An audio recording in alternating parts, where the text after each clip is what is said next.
Your friend stops talking.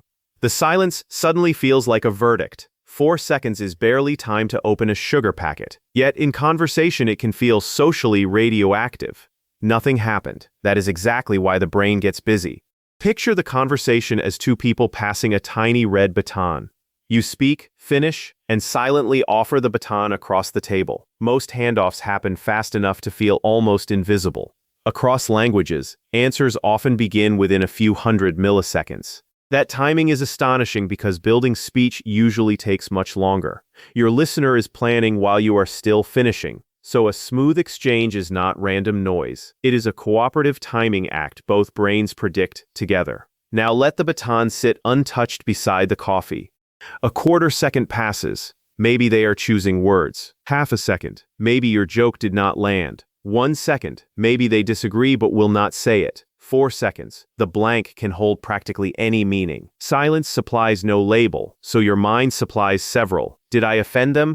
Are they bored? Did they hear me? Each guess points at the relationship, not the room's volume. This is why an empty gap can feel packed. The sound vanished, but uncertainty rushed in to replace it. Researchers have tested that uneasy moment with ordinary group chats. In one experiment, a conversation flowed normally, then paused briefly.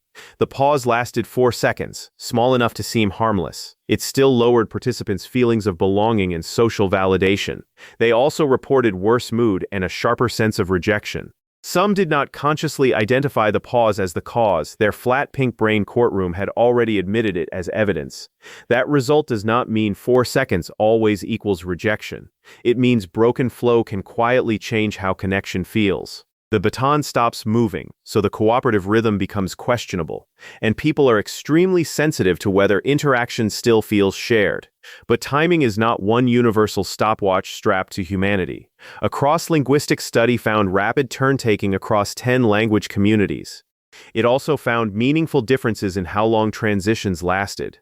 Another experiment compared American English, Italian, and Japanese listeners. They heard telephone replies after 3 carefully controlled gap lengths. The gaps were 0, 600, and 1200 milliseconds. Longer gaps lowered ratings in every group, but baselines differed. So our brains learn local timing customs, not one cosmic rule. A pause can sound hesitant in one setting and respectful elsewhere. Even inside one culture, the same silence keeps changing costumes.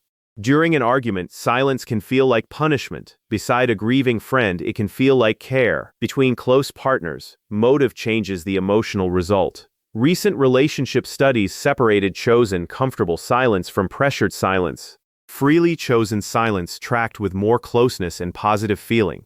Silence used to avoid conflict or satisfy pressure tracked worse. Same missing sound, completely different social information that exposes the real suspect in the pink courtroom.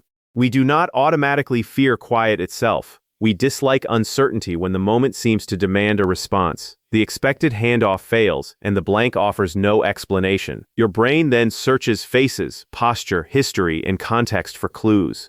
A tiny eyebrow lift can rescue the gap.